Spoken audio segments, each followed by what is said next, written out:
प्रशासकांना आणि ग्रामसेवकांना फक्त बाबा आम्ही कारवाई करायला चालू केली असंच फक्त दाखवायचं होतं का? पोलीस प्रोटेक्शनची गरज काय हा देखील मोठा प्रश्नचिन्ह आहे. मुजैद खोत हा कोणी गुंड आहे का? याचे दाऊदशी काही संबंध आहेत का? हा प्रश्न आहे माझा. प्रशासक आणि ग्रामसेवक त्यांना घाबरतात.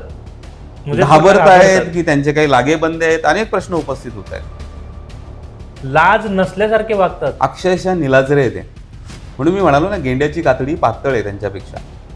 निर्लज्जपणे सगळा हा कारभार चालवत आहे. प्रशासक आणि ग्रामसेवकाची जी कातडी आहे ती गेंड्याच्या कातडीपेक्षाही जाड असावी. ते नागरिकांना उपोषण करावं लागतंय. यापेक्षा दुर्दैव दुर्दैव काय? काय आहे? जन आंदोलन उभं होण्याची वाट बघतायत काही लोक, तर तुम्ही तिथे बसण्याच्या लायकीचे नाही आहे.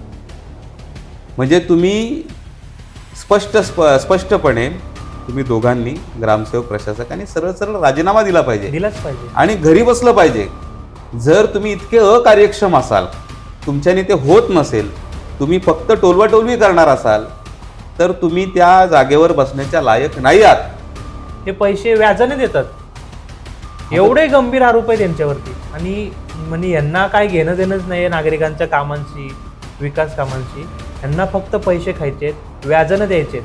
आणि हा आरोप आहे की एवढे पेपर घेऊन लोक माझ्याकडे आलेत ग्रामपंचायतचे भ्रष्टाचाराचे. गंभीर आरोप आहे. गंभीर आरोप नाही, पुरावे आहेत. पुरावे आहेत. एक मीडिया हाऊस म्हणून, मीडिया म्हणून आम्ही विषय मांडतोय, पण आम्हालाच फेऱ्या मारायला लागतात पोलीस स्टेशनच्या. यांच्यावर कारवाई करा, गुन्हे दाखल करा, व्हिडिओकडे फेऱ्या मारायच्या, पंचायत समितीला फेऱ्या मारायच्या. जर मीडियावाल्यांनाच एवढे फेऱ्या मारायला लागत असतील तर सामान्य लोकांचं काय होईल? सामान्य नागरिकांना तर असे हाडतूड करून हे पाठवतात.